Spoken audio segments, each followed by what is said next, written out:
Hi అండి, అందరికీ నమస్కారం అండి. Welcome back to my channel. ఈ వీడియోలో ప్రభుత్వ ఉద్యోగులకు పెండింగ్ బకాయిలు మరియు అరియర్ల చెల్లింపులపై అయితే ఈ నెలలోనే నిర్ణయం అండి. ఉద్యోగులకు శుభవార్త. పూర్తి వివరాలు అయితే ఈ వీడియోలో తెలుసుకుందాం. వీడియోని ఎక్కడే కానీ స్కిప్ చేయకుండా ఎండ్ వరకు చూడండి. అప్పుడే పూర్తి ఇన్ఫర్మేషన్ అర్థమవుతుంది. అలాగే వీడియోకి ఒక లైక్ చేయండి ఫ్రెండ్స్ ఇక విషయానికి వచ్చినట్లయితే ఫ్రెండ్స్ ఇక్కడ జూలై 2022 నుంచి అసెంబ్లీ సమావేశాలు అయితే జరగనున్నాయండి. రాష్ట్ర అసెంబ్లీ సమావేశాలు ఈ నెల 22వ తేదీ నుంచి ప్రారంభం కానున్నాయండి.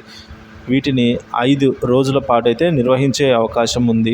తొలి రోజు ఉభయ సభలను ఉద్దేశించి గవర్నర్ జస్టిస్ అబ్దుల్ నజీర్ గారైతే ప్రసంగించనున్నారు. తర్వాత రోజుల్లో గవర్నర్ ప్రసంగంపై చర్చ, ధన్యవాద తీర్మానాన్ని ప్రవేశపెట్టనున్నారండి.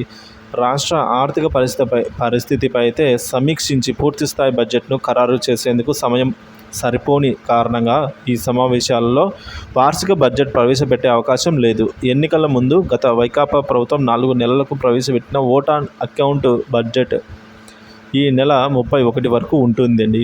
ఇప్పుడు కూటమి ప్రభుత్వం ఏ పథకాలను ఎప్పుడెప్పుడు ఎలా అమలు చేయాలనే అంశాలపైనైతే కసరత్తు చేస్తోందండి. ఇది కొలిక్కి వస్తే బడ్జెట్పై స్పష్టత అయితే రానుందండి. దాంతో మరో 3 నెలలకు తాత్కాలిక బడ్జెట్ కోసమైతే ఆర్డినెన్స్లు తీసుకొని వచ్చే అవకాశం ఉందండి.